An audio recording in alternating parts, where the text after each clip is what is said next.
ശബരിമല സ്വർണ്ണക്കൊള്ള അന്വേഷിക്കുന്ന SIT-യിൽ പുതിയ അംഗങ്ങളെ ഉൾപ്പെടുത്തിയതിൽ ഭരണ പ്രതിപക്ഷ ഏറ്റുമുട്ടൽ. SIT-ക്ക് മേൽ കടുത്ത സമ്മർദ്ദമുണ്ടെന്നും മുഖ്യമന്ത്രി അറിയാതെ ഇല അനങ്ങില്ല എന്നും AICC general secretary KC Venugopal പറഞ്ഞു. നിഷ്പക്ഷമായി പ്രവർത്തിക്കുന്ന ഉദ്യോഗസ്ഥർ കേസ് അന്വേഷിക്കണമെന്ന് രമേശ് ചെന്നിത്തലയും ആവശ്യപ്പെട്ടു.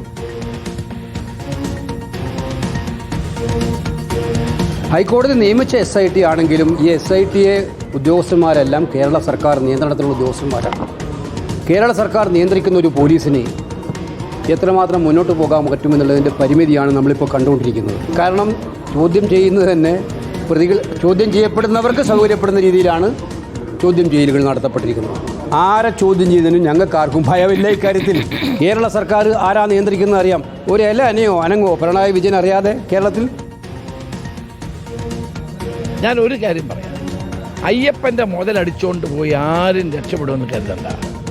അയ്യപ്പൻ ഒരു ശക്തിയാണ്, ഒരു വികാരമാണ്, ഒരു മതേതര നിലപാട് സ്വീകരിക്കുന്ന അല്ലെങ്കിൽ മതേതരത്വത്തിൻ്റെ കേന്ദ്രമാണ് ശബരിമല. അവിടെ നിന്ന് സ്വർണം അടിച്ചുകൊണ്ട് പോയവരാരും രക്ഷപ്പെടാൻ പോകുന്നില്ല. അവരെല്ലാം പിടിക്കപ്പെടും, ഒരു സംശയവും വേണ്ട. അയ്യപ്പൻ്റെ മുതൽ കക്കുന്നവർക്ക് കാരാഗ്രഹമായിരിക്കും കിട്ടാൻ പോകുന്നതെന്ന കാര്യത്തിൽ സംശയമില്ല. പക്ഷെ അടൂർ പ്രകാശുമായിട്ട് ഒരു ബന്ധം ഉണ്ടാകാനുള്ള യാതൊരു സാധ്യതയുമില്ല. അല്ല, വഴിതിരിച്ച് വിടാൻ നടക്കത്തൊന്നുമില്ല. കാരണം ഇത് കോടതിയുടെ നിയന്ത്രണത്തിലുള്ളതാണ്. അങ്ങനെ വിചാരിച്ചാൽ ഒന്നും സംഭവിക്കില്ല. യഥാർത്ഥ കുറ്റവാളികളെ നിയമത്തിന് മുമ്പിൽ കൊണ്ടുവരണം.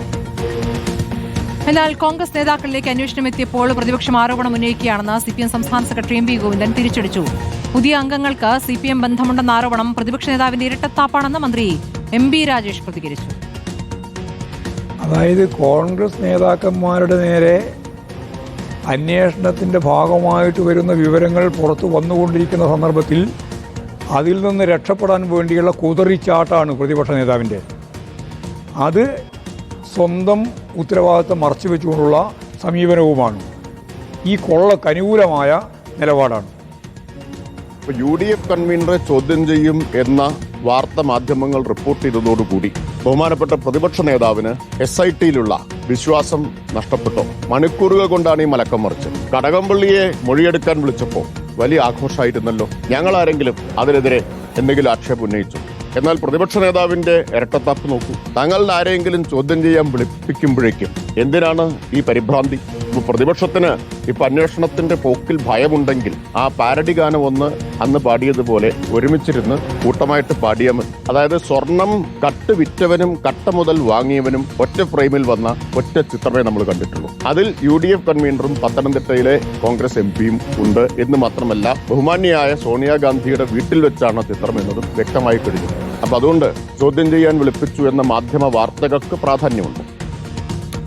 ജേസൺ ചാമളപ്പിൽ വിവരങ്ങളുമായി. ജേസൺ, ഇപ്പോൾ SIT-യിൽ 2 പോലീസുകാരെ കൂടി കൂടുതൽ വേണം. അത് ജോലിഭാരം കൊണ്ടാണ്, വിവിധ സംസ്ഥാനങ്ങളിലേക്ക് പോകേണ്ട പശ്ചാത്തലം കൂടി ഉള്ളതുകൊണ്ടാണ് എന്നാണ് SIT-യിൽ നമുക്ക് അറിയാനായത്.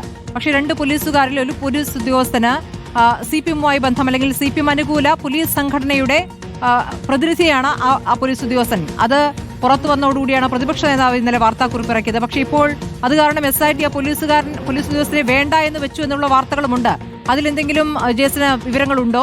ഏതായാലും അത് വന്നപ്പോൾ അടൂർ പ്രകാശിനെ കൂടി വിളിപ്പിച്ചതിൽ തിരിച്ചടിച്ചിരിക്കുകയാണ് CPM മന്ത്രിമാർ. അടൂർ പ്രകാശ് പറയുന്നു തന്നെ വിളിപ്പിച്ചിട്ടില്ല എന്ന്.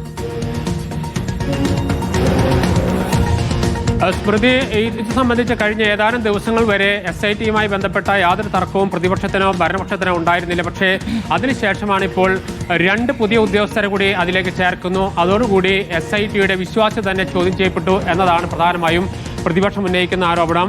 SIT-യുടെ മേൽ സമ്മർദ്ദമുണ്ട് എന്ന് KC വേണുഗോപാൽ അല്പം മുമ്പ് പ്രതികരിച്ചു കഴിഞ്ഞു. സ്വർണ്ണക്കൊള്ളയുമായി ബന്ധപ്പെട്ട് കടകംപള്ളി സുരേന്ദ്രനെ ചോദ്യം ചെയ്യാൻ വിളിപ്പിച്ചത് ആരെങ്കിലും അറിഞ്ഞു എന്നാണ് അദ്ദേഹം ചോദിക്കുന്നത്. അതായത് ആ ചോദ്യം ചെയ്ത് 4 ദിവസത്തിന് ശേഷം മാത്രമാണ് മാധ്യമങ്ങൾ പോലും അറിയുന്നത്. അത്തരത്തിൽ രഹസ്യമായി പോലീസ് വളരെ സമ്മർദ്ദത്തിന് കീഴടങ്ങിക്കൊണ്ട് അന്വേഷണ സംഘം CPM-ന് വേണ്ടി പ്രവർത്തിക്കുന്നു എന്ന ആരോപണം, ഗുരുതരമായ ആരോപണമാണ് KC വേണുഗോപാൽ ഉന്നയിച്ചത്. അതോടൊപ്പം തന്നെ അടൂർ പ്രകാശ് വ്യക്തമാക്കുന്നത് നിങ്ങളെല്ലാവരെയും വിളിച്ച്, അതായത് മാധ്യമപ്രവർത്തകരെയും മുഴുവൻ വിളിച്ചുകൊണ്ട് മാത്രമേ ഞാൻ SIT-യുടെ ചോദ്യം ചെയ്യലിന് പോകും, ഇതുവരെയും തന്നെ ആരും വിളിച്ചിട്ടില്ല. മാധ്യമങ്ങളിൽ നിന്ന് വാർത്ത അറിവിൽ അതപ്പുറത്തേക്ക് മറ്റൊന്നും തനിക്കറിയില്ല എന്ന് അദ്ദേഹം വ്യക്തമാക്കുന്നു. രമേശ് ചെന്നിത്തല ഇതുമായി ബന്ധപ്പെട്ട് പറഞ്ഞത് വിശ്വാസ്യതയുള്ള അന്വേഷണ ഉദ്യോഗസ്ഥരെ ഈ സംഘത്തിൽ ചേർക്കണം, അല്ലാതെ CPM-ന് വിടുപണി ചെയ്യുന്നവരെ ചേർക്കരുത് എന്ന ഗുരുതരമായ ആരോപണം കൂടി അദ്ദേഹം ഉന്നയിക്കുന്നത്. ഏതായാലും SITയുടെ വിശ്വാസ്യത ചോദ്യം ചെയ്യപ്പെട്ടെന്ന കാര്യത്തിൽ തർക്കമില്ല. അതിന് ഏറ്റവും പ്രധാനമായി അവർ ചൂണ്ടിക്കാണിക്കുന്നത് കടകംപള്ളി സുരേന്ദ്രനെയും പ്രശാന്തിനെയും ചോദ്യം ചെയ്യാൻ വിളിപ്പിച്ചത് രഹസ്യമായി നടത്തിയ SIT അടൂർ പ്രകാശിനെ ചോദ്യം ചെയ്യുമെന്ന് പറയുന്നത് മാധ്യമങ്ങൾക്ക് നൽകിയെന്നതാണ്. അത്തരത്തിൽ വിശ്വാസ്യതമേൽ ചോദ്യം ചെയ്യപ്പെട്ട് കഴിഞ്ഞു എന്ന് ആവർത്തിക്കുകയാണ് കോൺഗ്രസ് നേതാക്കൾ. സ്മൃതി. ശരി, ജേസൺ ചാവണപ്പിലാണ് വിവരങ്ങൾ നൽകിയത്.